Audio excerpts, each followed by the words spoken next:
అందరికీ నమస్కారం. Welcome to my channel ఏవా.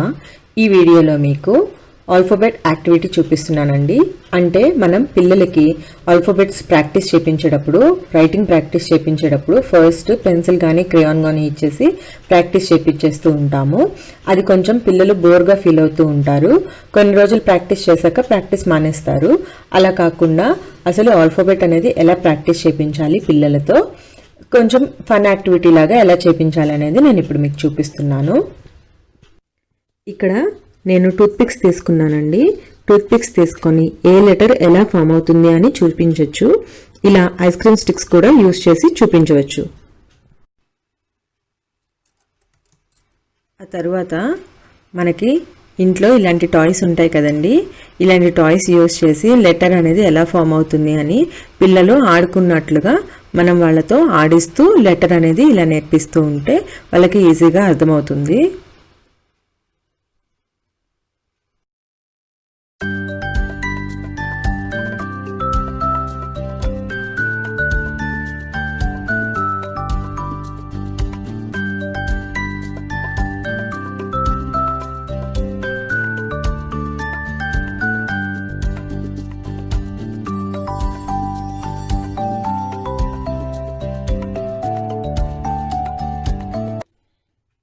నెక్స్ట్ వచ్చేసి పెయింటింగ్ యూజ్ చేస్తూ పిల్లలకి లెటర్ పైన ట్యాప్ చేయడం నేర్పిస్తూ ఉంటే పిల్లలు ఇంట్రెస్టింగ్గా లెటర్ అనేది ఎలా ఫామ్ అవుతుంది అనేది ఐడెంటిఫై చేస్తారండి. ఇలా బ్రష్ యూజ్ చేయకుండా మనం ఫింగర్స్ తోటే పిల్లలతో రాపిస్తూ ఉంటే పిల్లలకి ఇంట్రెస్టింగ్గా ఉంటుంది.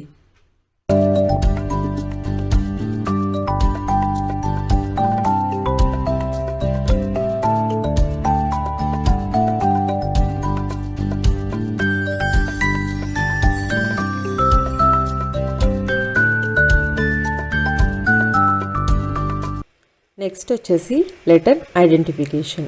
ఏ లెటర్ అనేది ఎక్కడుంది అని పిల్లలతో ఐడెంటిఫై చేపిస్తూ ఉంటే అదొక ఫన్ యాక్టివిటీ లాగా ఈజీగా ఉంటుంది.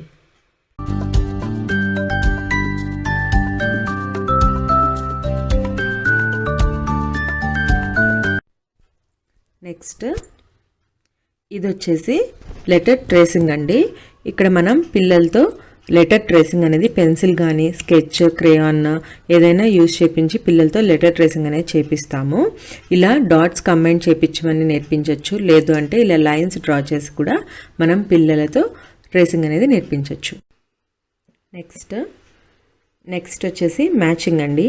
ఇలా మ్యాచింగ్ ఇచ్చేసి పిల్లలకి ఏ లెటర్కి ఆ లెటర్ మ్యాచింగ్ అనేది మనం పిల్లలతో ప్రాక్టీస్ చేపిస్తూ ఉంటే కూడా లెటర్ ఐడెంటిఫికేషన్ అనేది ఈజీగా అవుతుంది. ఇలా పిల్లలు ఈజీగా నేర్చుకోవడానికి ఇష్టపడతారు. ఇలా వర్డ్స్ కూడా రాసి చూపించాలండి. ఓన్లీ లెటర్ ఒకటే రాసి చూపించకుండా ఆ లెటర్కి సంబంధించిన words A for Apple, A for aeroplane, A for ant ఇలా రాస్తే పిల్లలకి ఇంట్రెస్టింగ్గా ఉంటుంది. ఆ ఒక్క లెటర్తో పాటు వాళ్ళు వర్డ్స్ కూడా నేర్చుకుంటూ ఉంటారు.